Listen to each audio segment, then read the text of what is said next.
Chapter 1.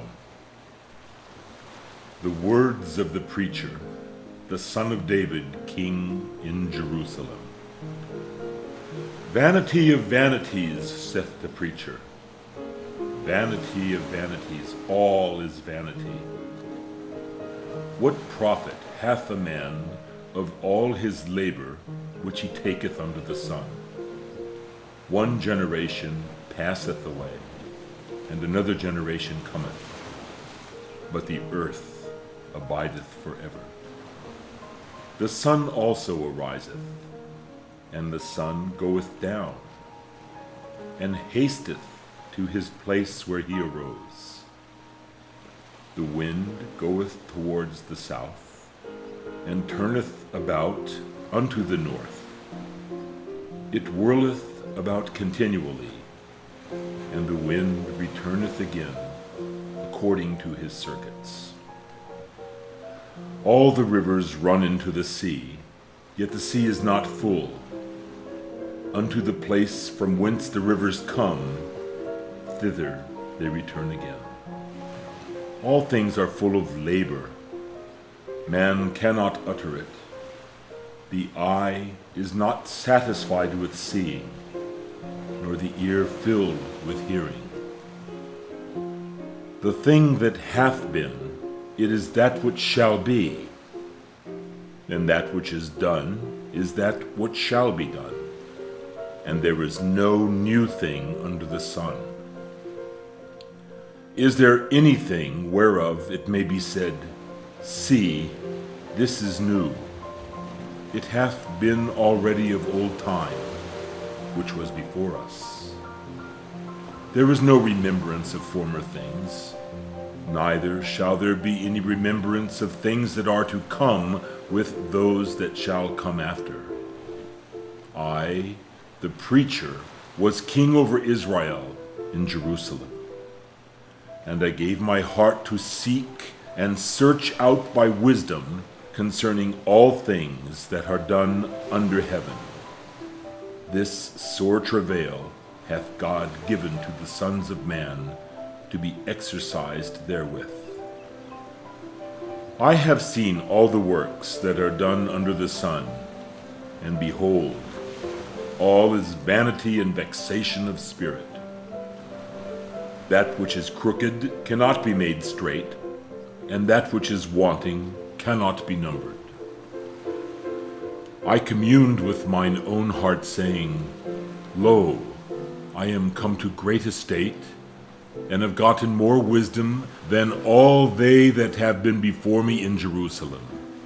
Yea, my heart had great experience of wisdom and knowledge, and I gave my heart to know wisdom, and to know madness and folly. I perceived that this also is vexation of spirit. For in much wisdom is much grief, and he that increaseth knowledge increaseth sorrow. Chapter 2. I said in mine heart, Go to now, I will prove thee with mirth. Therefore enjoy pleasure, and behold, this also is vanity. I said of laughter, It is mad, and of mirth, what doeth it? I sought in mine heart to give myself unto wine, yet acquainting mine heart with wisdom, and to lay hold on folly, till I might see what was that good for the sons of men, which they should do under the heaven all the days of their life. I made me great works. I builded me houses. I planted me vineyards. I made me gardens and orchards, and I planted trees in them of all kinds of fruit. I made me pools of water, to water therewith the wood that bringeth forth trees. I got me servants and maids, and had servants born in my house. Also I had great possessions of great and small cattle, above all that were in Jerusalem before me. I gathered me also silver and gold, and the peculiar treasure of kings and of the provinces. I gat me men singers and women singers, and the delights of the sons of men as musical instruments, and that of all sorts. So I was great, and increased more than all that were before me in Jerusalem. Also my wisdom remained with me, and whatsoever mine eyes desired, I kept not from them. I withheld not my heart from any joy, for my heart rejoiced in all my labor, and this was my portion of all my labor. Then I looked on all the works that my hands had wrought, and on the labor that I had labored to do. And behold, all was vanity and vexation of spirit, and there was no profit under the sun. And I turned myself to behold wisdom and madness and folly. For what can the man do that cometh after the king? Even that which hath been already done. Then I saw that wisdom excelleth folly, as far as light excelleth darkness. The wise man's eyes are in his head, but the fool walketh in darkness. And I myself perceived also that one event happeneth to them all. Then said I in my heart, as it happeneth to the fool, so it happeneth even to me, and why was I then more wise? Then I said in my heart, that this also is vanity, for there is no remembrance of the wise more than of the fool forever. Seeing that which now is in the days to come shall all be forgotten. And how dieth the wise man? As the fool. Therefore I hated life, because the work that is wrought under the sun is grievous unto me, for all is vanity and vexation of spirit. Yea, I hated all my labor which I had taken under the sun, because I should leave it unto the man that shall be after me. And who knoweth whether he shall be a wise man or a fool? Yet shall he have rule over all my labor wherein I have labored, and wherein I have showed myself wise under the sun. This is also vanity. Therefore I went about to cause my heart to despair of all the labor which I took under the sun. For there is a man whose labor is in wisdom, and in knowledge, and in equity. Yet to a man that hath not labored therein, shall he leave it for his portion. This also is vanity, and a great evil. For what hath man of all his labor, and of the vexation of his heart, wherein he hath labored under the sun? For all his days are sorrows, and his travail grief. Yea, his heart taketh not rest in the night. This is also vanity. There is nothing better for a man than that he should eat and drink, and that he should make his soul enjoy good in his labor. This also I saw, that it was from the hand of God. For who can eat, or who else can hasten hereunto more than I? For God giveth to a man that is good in his sight wisdom, and knowledge, and joy. Chapter 3. To everything there is a season, and a time to every purpose under the heaven. A time to be born, and a time to die.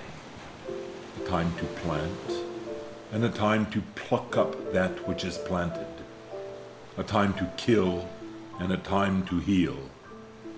A time to break down, and a time to build up. A time to weep, and a time to laugh. A time to mourn, and a time to dance. A time to cast away stones, and a time to gather stones together.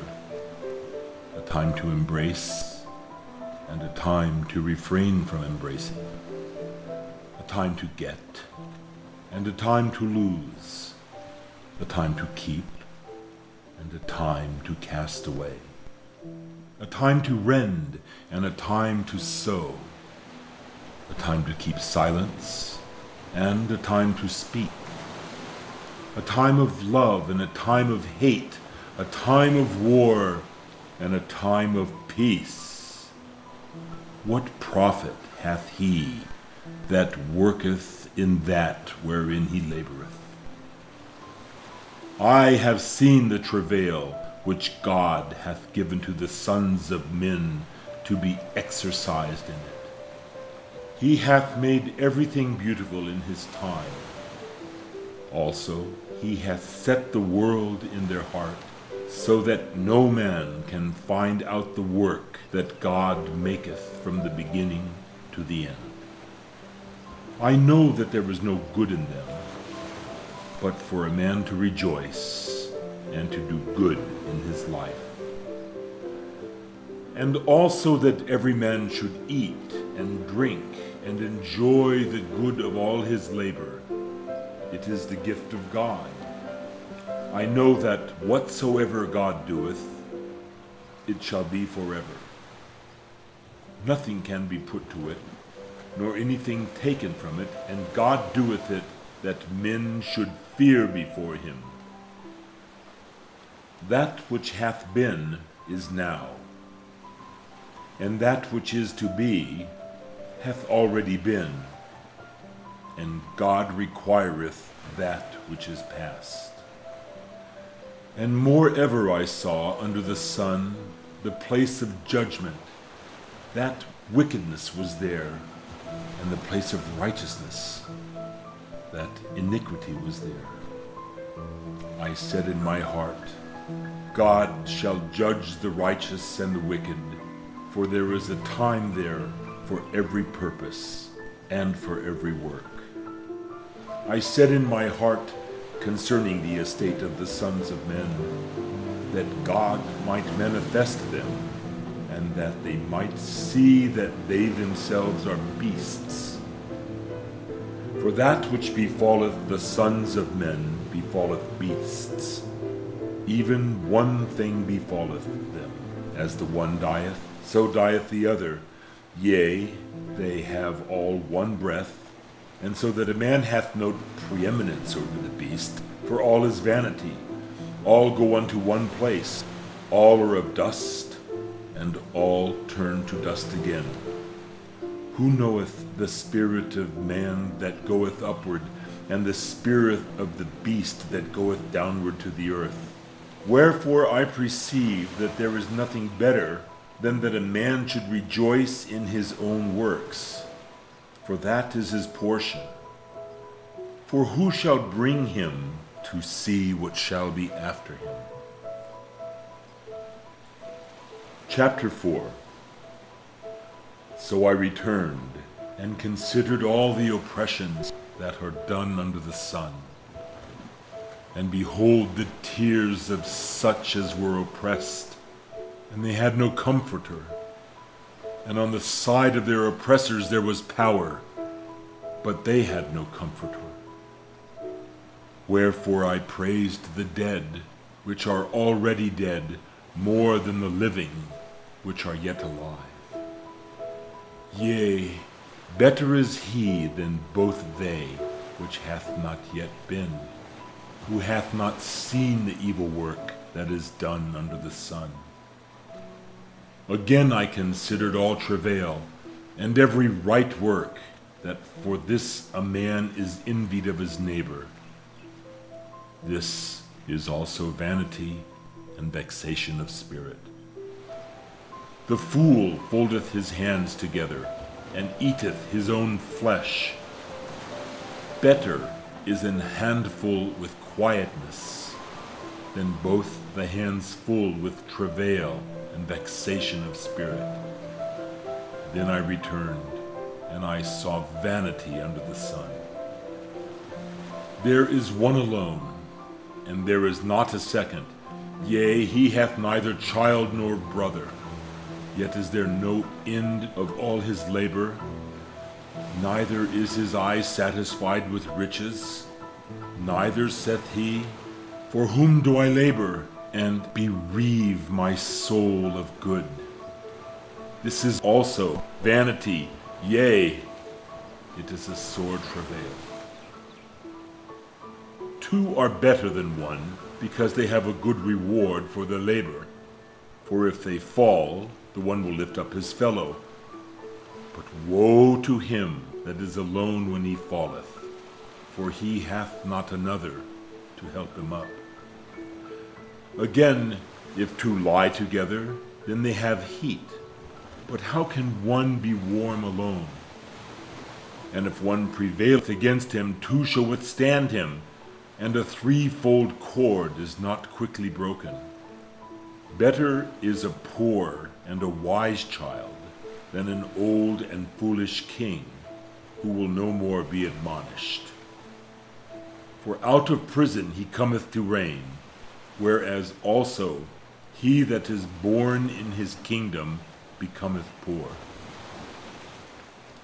I considered all the living which walk under the sun, with the second child that shall stand up in his stead. There is no end of all the people, even of all that have been before them. They also that come after shall not rejoice in him. Surely this also is vanity and vexation of spirit.